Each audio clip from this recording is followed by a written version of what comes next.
Oi, bebês, tudo bem? Tudo bem 61, 62, 63? Como é que estão aí dentro de casa? Muito doidos, morrendo de saudades? Eu tô. Então, olha só, pequenos pôneis.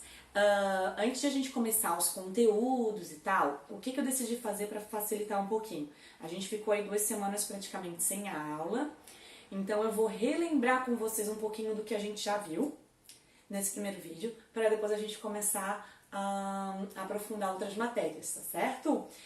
Então vocês têm alguns registros no caderno, quem tá com o livro também dá para olhar o livro, ou então essa aula aqui e os materiais que eu vou deixar também disponíveis no site para vocês, beleza?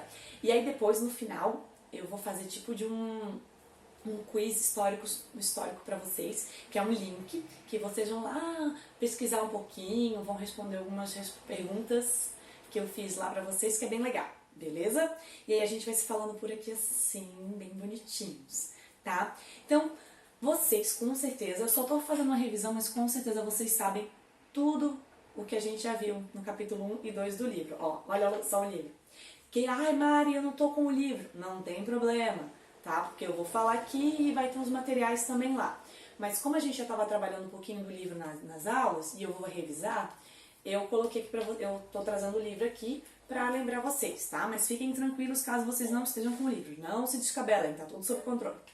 Então olha o seguinte, vamos relembrar lá. Lembra das primeiras aulas? Lembra que eu trouxe para vocês até a música do Raul Seixas, Eu Nasci há 10 mil anos atrás e tal, que a gente falou um pouquinho dos acontecimentos históricos. Porque antes de falar, por exemplo, sobre Egito, sobre Mesopotâmia, sobre Grécia, Roma, a gente tem que entender um pouquinho do que é história. Então a gente começou lá nas primeiras aulas a falar o que é história, o que é fonte, o que é fato. Lembram disso que eu ficava berrando com vocês? Fonte, fato histórico. O que é? Os períodos da história. Antes e depois de Cristo. Então, vamos relembrar um pouquinho para depois nos próximos vídeos a gente estar bombando nos próximos conteúdos, tá? E eu sei que vocês estão muito curiosos, tem uma galera muito curiosa para saber sobre, por exemplo, Egito Antigo, né? Então a gente vai fechar esse conteúdo aqui e depois a gente vai começar um novo, beleza? Então tá. Bom, lembrando, né, gente, o que é história, para que serve história? A história tá no nosso dia a dia, não é só daquele grande herói, do Dom Pedro I ou do rei tal, do Napoleão. História é tudo que está envolvido onde tem ser humano tem história. A gente já falou um pouquinho sobre isso, né? Então, quem são os sujeitos da história? São só os caras lá famosos que estão nos livros de história ou a gente também faz parte da história? Vocês sabem, a gente também faz parte, né? Todos nós somos sujeitos da história porque nós estamos envolvidos no dia a dia, nós produzimos materiais, nós agimos, nós pensamos, então a gente faz parte também da história. E, por exemplo, se eu quiser pesquisar a história, deixa eu ver, de um pequeno pônei de vocês aí, como é que eu vou fazer? O que eu tenho que fazer para saber da história de vocês? Eu posso entrevistar alguém, eu posso olhar a certidão de nascimento de vocês, eu posso ver o caderno da escola de vocês, posso olhar se vocês tiverem uma rede social para conhecer um pouquinho da história de vocês. Então eu tenho essa forma de conhecer sobre a história. E como é que é o nome dessas coisas que a gente usa para saber da história? Lembram? Fontes históricas. Lembram disso, bebês? Então, as fontes históricas são os indícios, os vestígios que o homem deixou, que a humanidade deixou e que é a partir disso que a gente sabe das histórias. Então, por exemplo, se eu quiser saber a história do Colégio Elisandrioli, é só eu olhar o site para ver lá a história, talvez entrevistar os professores, a coordenação, né, as irmãs, e aí eu vou conhecer um pouquinho sobre a história. Então eu vou ter vários materiais, fontes, para saber sobre a história. Mas, quando a gente fala de fontes históricas, existem vários tipos de fontes históricas, vocês lembram? Por exemplo, tem uma fonte escrita, fonte histórica escrita é, por exemplo, um livro, uma certidão de nascimento, na verdade. Eu tenho as fontes orais, uma entrevista, por exemplo, né, um relato, é um exemplo de fonte oral. Uma fonte material, um prédio, um objeto, por exemplo, isso aqui, são fontes materiais. Fontes visuais, são coisas, por exemplo, uma pintura, uma fotografia, né? Lembram disso? Eu estou relembrando. E fontes audiovisuais, filmes, por exemplo, né? Um documentário, são então fontes aí. Tem um monte de tipos de fontes, como a gente viu, porque tudo isso são produções do ser humano. Beleza até aqui? Então tá certo. E aí, é dessa forma que o historiador faz para conhecer sobre o passado, né? É dessa maneira. E aí eu brincava com vocês, o que é uma fonte? O que é um fato? Lembram do fato histórico? O que é um fato histórico? É diferente de fonte histórica.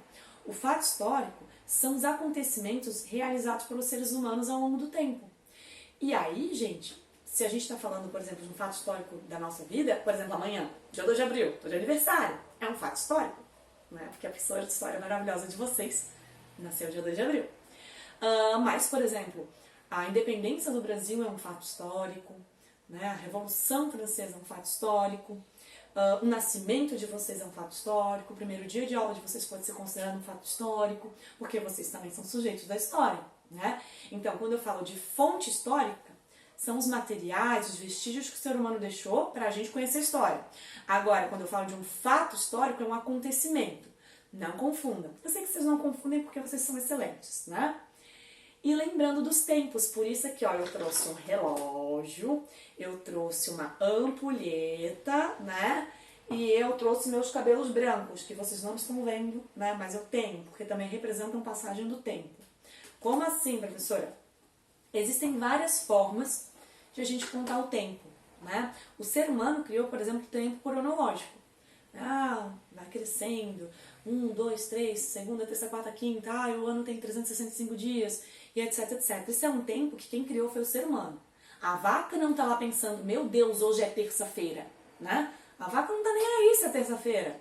O importante para ela é ter o capim para ela ficar pastando. A borboleta não tá pensando, gente do céu, faz um mês que eu tô aqui batendo asa. Não fica preocupada, porque o tempo deles é o tempo da natureza. É o pôr do sol, as luas, né, as estações do ano, isso é tempo da natureza. Os meus cabelos brancos é um tempo da velhice também, mas é o tempo biológico, né, é o meu corpo mostrando que eu tô ficando velha, apesar dessa carinha jovem aqui que eu tenho, né. Então tem vários tipos, eu tenho um calendário, que é uma criação humana, por exemplo. Isso aqui também é uma criação humana, essa ampulheta aqui é uma criação humana, na verdade. O relógio também é uma criação humana. O calendário é uma criação humana, né? Foi uma forma de o ser humano criar maneiras de contar o tempo, né? E também tem o tempo histórico, que não é necessariamente uma data, né? Mas, por exemplo, está relacionado a mudanças que a sociedade passou. Então, por exemplo, os tempos históricos, não tem uma data, começou hoje, termina amanhã, como um calendário, por exemplo, que tudo certinho. O tempo histórico às vezes dura mais, dura menos. Por exemplo, o tempo histórico relacionado à religião. Olha a Igreja Católica, tá? Um tempo muito grande da história, participando das coisas do homem, né? Então existem várias maneiras de contar o tempo, né? E aí, os historiadores, ligados assim mais à Europa e tal, criaram uma maneira também de enquadrar o tempo, até para facilitar entender as coisas. Lembra lá que a gente viu? Pré-história, idade antiga, idade moderna, idade contemporânea? Aí eu perguntava para vocês, em que período da história que a gente está? Vocês falavam, idade contemporânea, né? Algum perdido, idade média, né? Então, esses períodos, quem criou foi o historiador. Os historiadores bem assim, que estavam mais inspirados lá na Europa, no modelo europeu e tal, né? Eles são mais eurocêntricos, né? E aí eles criam um modelo a partir dos acontecimentos da Europa. E aí eles criaram esses períodos para tentar organizar. E de alguma maneira a gente usa deles até no livro. Por exemplo, a gente começou a estudar primeiro os conceitos da história, depois pré-história. Depois disso a gente vai ver a Idade Antiga. E assim a gente vai avançando, entre aspas. É o tempo que os historiadores criaram aí, que até hoje é utilizado. Nós também falamos um pouquinho sobre os séculos, vocês lembram? Por exemplo, 1900. Que século é 1900? 1900, 1900. Se terminou com 00, a gente só corta os dois últimos números, que é 00, e já tem um século, 19. Lembram disso? Agora, 1901. Terminou em 00? 1901. 01, os dois últimos números. Não é 00, então. Então, eu vou cortar esses dois últimos números e somar o 1 e o 9, mais 1. E aí eu tenho o século 20. Vocês lembram disso? Então, a gente tem a contagem dos séculos. Depois no material que eu fiz pra vocês, vocês vão ver isso direitinho, tá? Vocês não se preocupem aí com isso. E aí a gente entrou também na pré-história. O que é a pré-história, né? É ali, quando é que começa essa pré-história? Bom, a pré-história começa com o, entre aspas, né, surgimento aí dos nossos antepassados e tal. E aí a gente tem os períodos também, que é uma forma de tentar entender um pouquinho da pré-história. Vocês lembram também? A gente tem o Paleolítico, o Neolítico, né, e a Idade dos Metais. Paleolítico, lembra que você pediu para vocês fazerem uma tabela e colocar algumas características?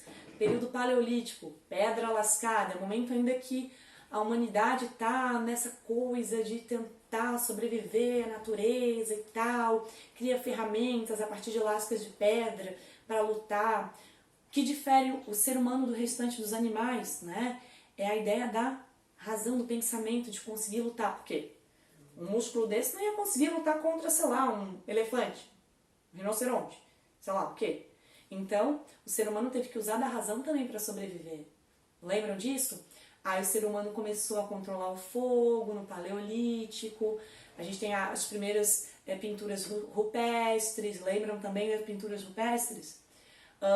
Nós vamos ter um homem nômade, né? Grupos, pequenos grupos, circulando pelos territórios. Por que no período Paleolítico a galera é nômade? Para ir atrás dos alimentos. Né? Porque eles não descobriram ainda a agricultura. Em que período que eles descobrem a agricultura? No Neolítico, que é considerado a revolução neolítica, né? O momento em que, nossa, o ser humano joga as sementinhas, o negócio nasce ali. Se o alimento nasce ali, eu preciso sair do território para procurar mais alimento? Não, eu deixo de ser nômade e eu me torno o quê? Sedentário. Só tem um detalhe, eu tenho que ficar perto sempre do quê? Para plantar? Da água.